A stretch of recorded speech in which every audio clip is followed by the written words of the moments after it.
voulons aussi faire d'Oriol une ville vivante et accueillante. Et ça sera notre troisième priorité. Une ambition nouvelle en ce qui concerne l'éducation, la culture, le sport et l'animation permettront l'épanouissement d'un projet collectif rassembleur. Alors ce sont de jolis mots, mais derrière il y a tout un ensemble d'idées sur l'animation que nous pouvons apporter à cette commune. La réforme des rythmes scolaires imposée par le gouvernement doit être aussi l'occasion d'une grande réflexion sur l'éducation de nos jeunes, en associant tous les partenaires concernés. On ne peut pas réfléchir seul sur cette réforme. Il faut associer les enseignants du premier degré. Il faut associer les enseignants du second degré aussi dans le cadre du conseil école-collège. Les associations de parents d'élèves, mais aussi les parents d'élèves. Les associations culturelles et sportives. Et aussi les partenaires économiques de la commune qui peuvent nous aider dans la mise en place de cette réforme. Nous accueillerons les enfants sur des créneaux satisfaisants pour les familles, parce que vous savez quand même que notre ministre de l'Éducation nationale, j'ai un devoir de réserve, mais je vais quand même déborder un peu, il veut faire terminer l'école à 3h30. Mais quand on est parent et qu'on a des enfants à l'école et qu'on est parent et qu'on travaille sur Marseille, comment vous voulez être à 3h30, 15h30 à la sortie de l'école? C'est pas possible. Donc ce sera la commune qui va suppléer à ces difficultés.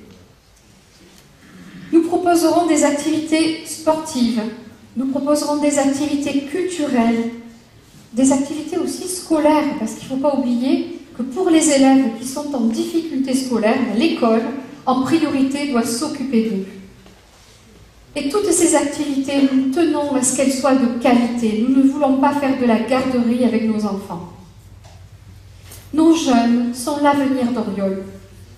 La tranche des 16 à 25 ans a été la grande oubliée de la mandature actuelle.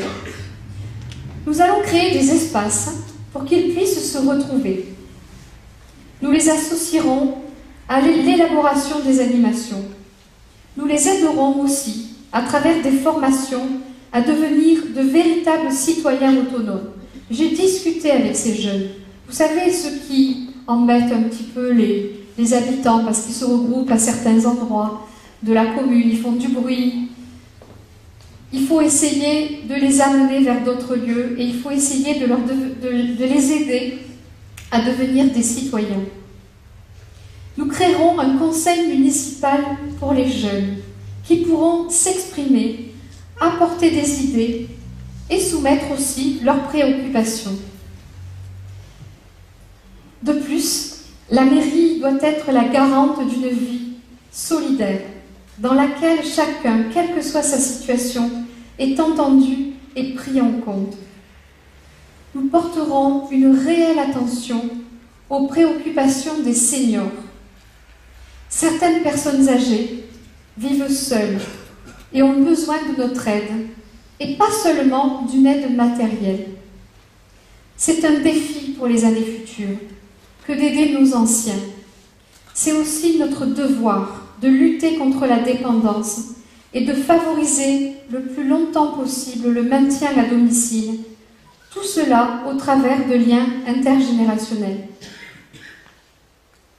Oriol, ville vivante et accueillante.